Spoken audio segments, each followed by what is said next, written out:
Oof, Diogenes here again. There's an original story of mine I'd like to share. This will be part of a serial short. I'll likely release one every week over the next 52 weeks. There's the goal, sort of for a year straight. So if you enjoy the story, please share, like, sub, encourage my shenanigans. I will be offering a lot of free work as far as my written and stories and poems go. So that's just my opening disclaimer here. The Compass in the Fog. The Bloodhound's Tale.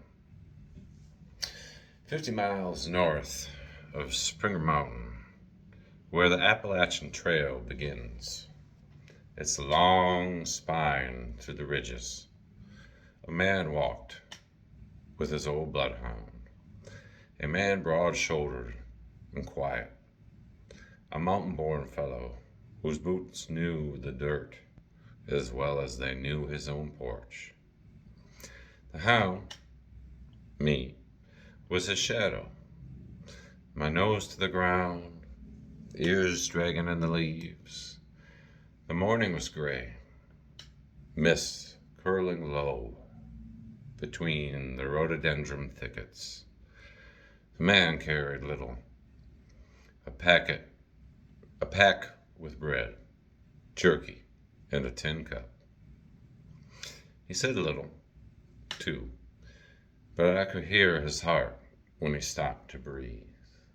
I could smell his worry, faint as smoke on a cold wind. Something gnawed at him, though he never said what. By midday, we came upon a young woman sitting on a rock. Her pack was open, clothes spilling, and her eyes were wide like a concerned deer. She told the man she had lost the trail in the fog the day before, wandered through the briars, and now could not find her compass. She looked thin, tired. She smelled frightened.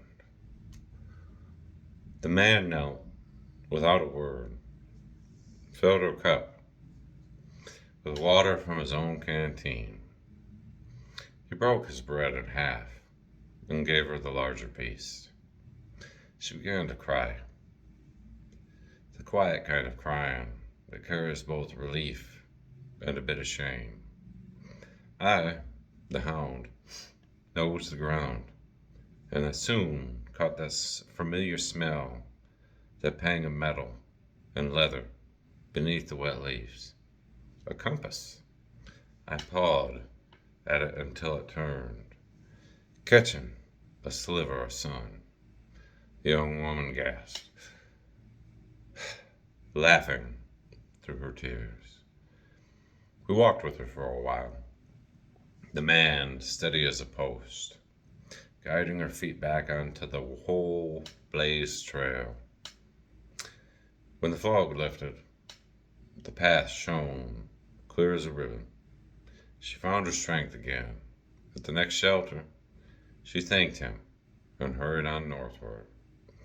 Her step lightened by more than just the bread. That night, the man and I camped by a creek. He fed me a strip of jerky and stared into the fire, as though he could see all the years behind it. He never spoke of what we'd done, but I, being the hound, carry no such silence. So here is what I know. A man may walk the mountains, heavy with his own burdens, but when he stoops to lift another, his own pack grows lighter. The trail is not only a ribbon of dirt through the woods, it is a thread of kindness that binds one soul to another. The compass may be lost and found, but the true direction of a life lies in how we treat those we meet along the way. This is the scent I follow through the fog and firelight alike. Now, that's the end of Thomas the Trail Hound, Part 1.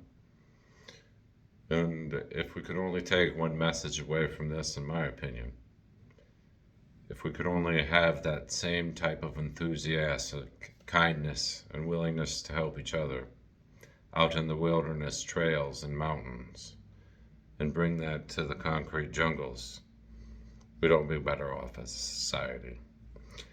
Tell me what you think down below in the comments, and what you find of the meaning of this parable, and if you'd like me to continue this serial short of Thomas the Trailhound.